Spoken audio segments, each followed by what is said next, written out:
Pessoal, bom dia, boa tarde, boa noite. Vai depender do momento que vocês estarão assistindo esse vídeo. Eu sou o professor Edjânio. Nós estamos iniciando aí com as nossas aulas referentes ao terceiro módulo do curso técnico em redes de computadores, na modalidade subsequente, tá?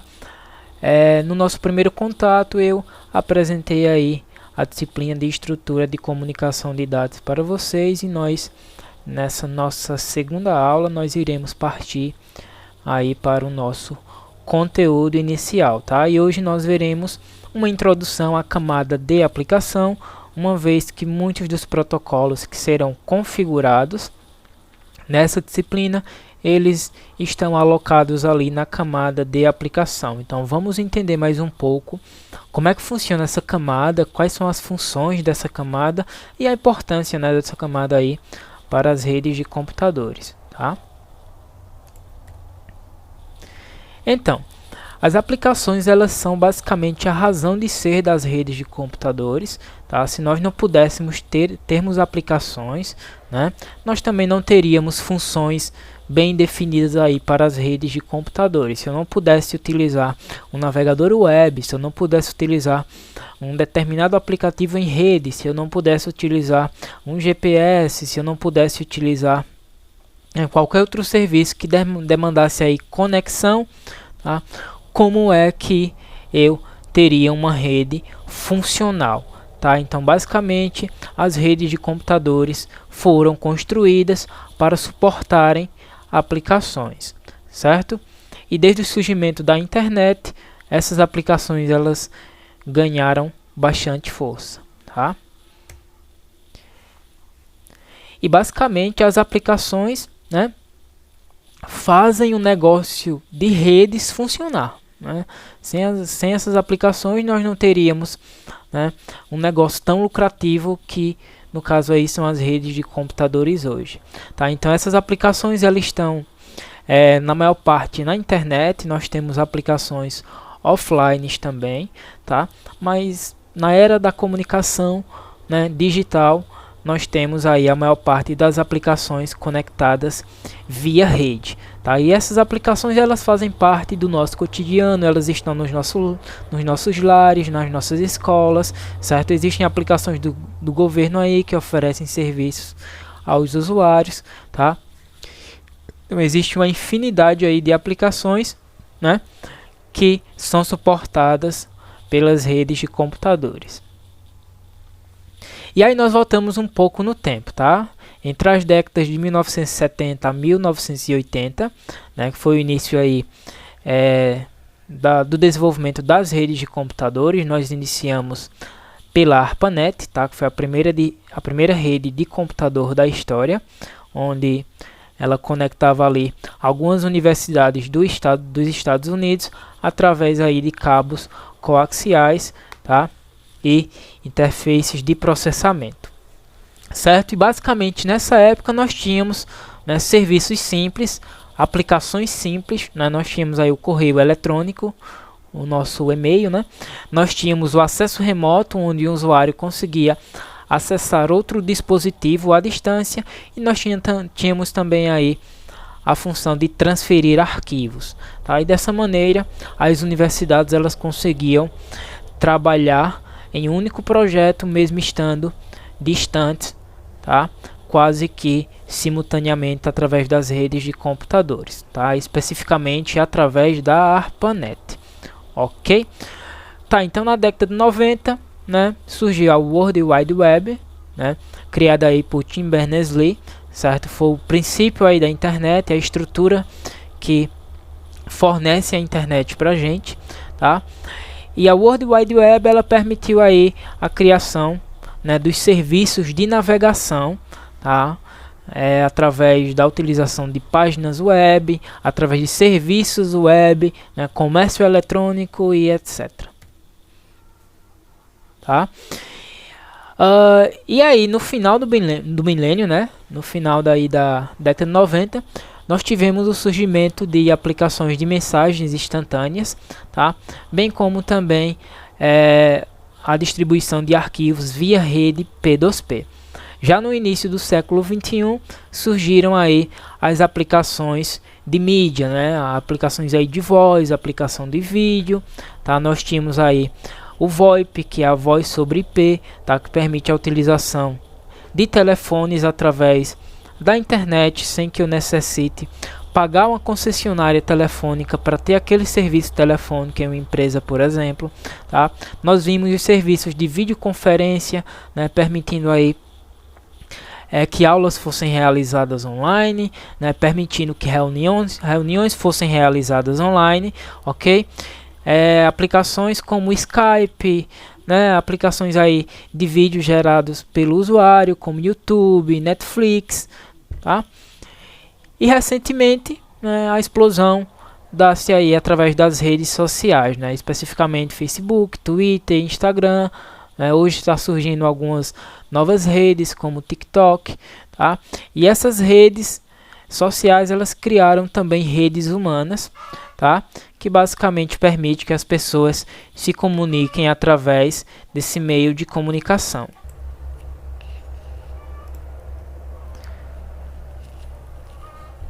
Tá? E essas aplicações, ao serem desenvolvidas, elas devem rodar em sistemas operacionais diferentes, tá? Uma vez que nós temos uma gama de dispositivos e muitos desses dispositivos rodam aí sistemas operacionais diferentes, tá? Nós temos dispositivos móveis, por exemplo, rodando o sistema Android. Nós temos dispositivos rodando aí o sistema iOS. Nós temos computadores rodando o sistema Windows. Nós temos computadores rodando o sistema Linux, tá? E essas aplicações, elas devem se adequar a esses sistemas. Lógico que existem aplicações que são construídas especificamente para determinado sistema, tá? Mas em geral, tá? As aplicações devem ser desenvolvidas para se adequarem àquele sistema. E a web, ela é um ótimo exemplo disso, tá?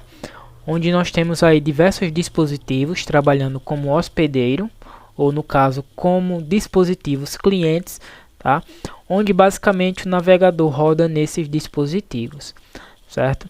E nós temos aí o servidor web, que é o dispositivo que aceita as solicitações dos computadores clientes e devolve ali algum resultado, algum objeto, né, alguma página web para os clientes, tá?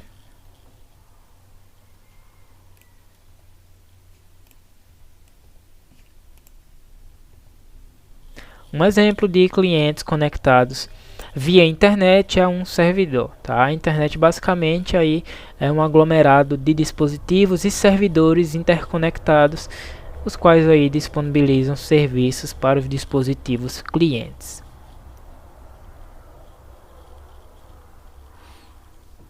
Tá? E outro exemplo muito conhecido também é o exemplo aí de compartilhamento de arquivos via rede ou aplicações do tipo peer-to-peer, tá? Ou P2P, certo? Onde cada dispositivo aí ele pode trabalhar como cliente ou como servidor, certo? Disponibilizando aí arquivos, compondo assim uma comunidade de compartilhamento de arquivos, certo?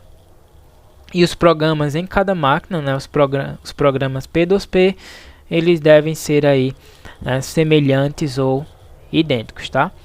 Uma imagem que apresenta uma rede P2P, certo? Os dispositivos, eles não são cliente a todo momento, tampouco eles são servidores a todo momento. Eles são, né, uma junção de clientes com servidores, tá? Ora eles são clientes, solicitam serviços a outras máquinas, ora eles são servidores, disponibilizam serviços para outras máquinas, tá? E nós não temos aí um dispositivo central que gerencia essa comunicação P2P, tá? Uma vez que cada dispositivo tem sua aplicação, tá? E a comunicação ela é feita com os dispositivos, né? Como servidores ou como clientes, tá? Ok, então o desenvolvimento de uma aplicação de rede requer que essa aplicação seja programada para rodar em sistemas finais, né? No caso aí, sistemas operacionais finais. E essas aplicações elas são desenvolvidas a partir de determinada linguagem de programação, como por exemplo C, C++, Java, Python, né? Existem as aplicações web aí que trabalham com Java Web, que trabalha com HTML, Prime Faces, que trabalha com uma série aí de plataformas e recursos para desenvolvimento de páginas web. Tá?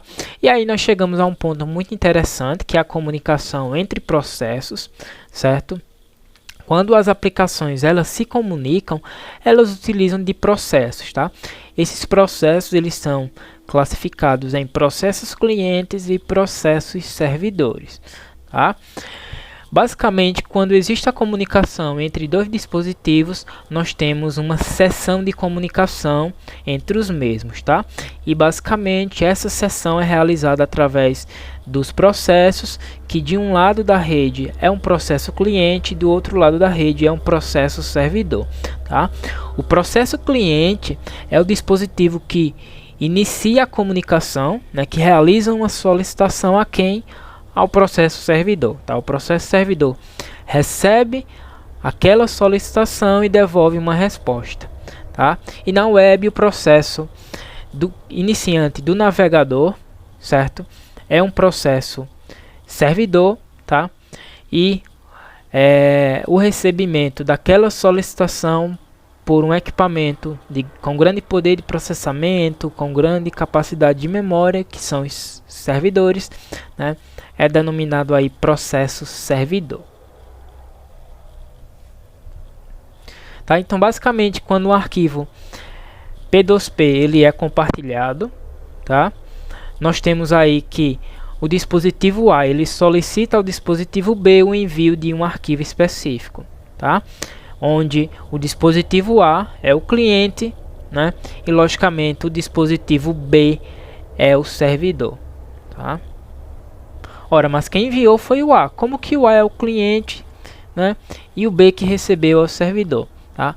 Porque o A realizou a solicitação, enquanto o B recebeu a solicitação, tá? Então, o A, nessa comunicação, nessa situação de conexão, ele é o cliente e o B, ele é o servidor, tá? Ok. E qualquer mensagem, né? Qualquer comunicação vai passar aí pela rede subjacente. Como assim rede subjacente? Né? Toda comunicação vai passar pelos dispositivos, pelos sistemas de comunicação, no caso aí o cabeamento, as redes sem fio, tá? E além dessa estrutura nós temos aí interfaces de comunicação nos dispositivos, tá? E essas interfaces chamam-se sockets, ok? Então nós temos aí dois dispositivos, tá? Nós temos um hospedeiro ou servidor. Do outro lado temos também um hospedeiro ou um servidor, tá? Eles podem trabalhar como cliente ou como servidor, certo? Em momentos diferentes, claro, tá? O processo ele é controlado pelo programador, tá? O programador, ao desenvolver uma aplicação, ele vai definir, né, naquele processo como que aquela aplicação vai receber e encaminhar mensagens ao meio, o meio físico, né? Tá? Já os protocolos, certo? Os buffers de memória, as variáveis são ali controladas pelo sistema operacional. E a comunicação entre um processo, tá? E os protocolos se dá através da interface de socket, certo? Então, os dois dispositivos eles devem possuir essa interface para que a comunicação ali seja possível, certo? Então existe aí, tá, uma grande quantidade de protocolos da camada de aplicação, certo? Os processos eles se comunicam entre si, tá? Permitindo que esses protocolos se comuniquem também, e as mensagens aí são enviadas para dentro dos sockets, são processadas e encaminhadas ou para a rede no caso de um cliente, ou para o dispositivo no caso de um servidor, tá? E como essas mensagens elas são estruturadas? Depende dos protocolos que estão sendo utilizados, tá? Basicamente um protocolo da camada de aplicação.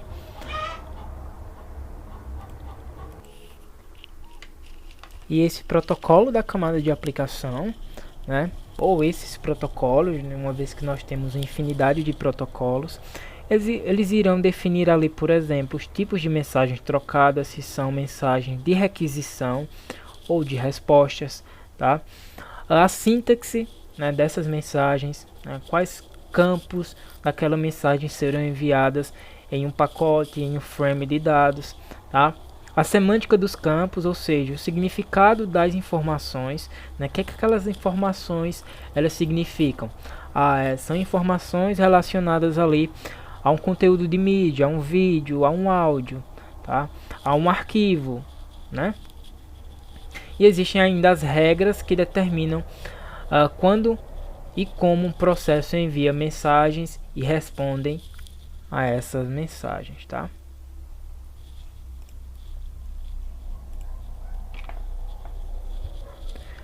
Existe uma série de protocolos na camada de aplicação, como já foi dito.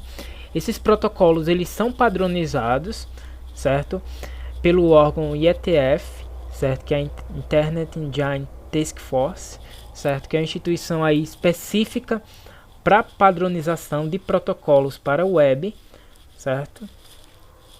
Existem membros de diversos países nessa organização, e quando um protocolo ele é submetido, né, passa por um processo de estudos, de desenvolvimento, e quando ele é, enfim, padronizado, ele se torna uma RFC, tá? Uma RFC é um Request for Comments, ok? Então, todo protocolo de internet desenvolvido aí pelo IETF, ele é uma URFC, tá? Alguns protocolos, por exemplo, são o HTTP, né? O HTTPS, tá? Alguns protocolos de comunicação via terminal, tá? E esses protocolos eles são públicos, né? E existem também os privados, certo? Como por exemplo Skype, né? Como por exemplo algumas redes de comunicação privadas. Tá? Então sempre depende aí de como o desenvolvedor desenvolveu aquela aplicação e da forma como aquela aplicação foi disponibilizada. Se foi através de um RFC, lógico, é uma aplicação pública. Se foi uma organização que disponibilizou, né, possivelmente privada. Se vocês tiverem dúvida, né, contatem o professor. Espero que vocês tenham compreendido.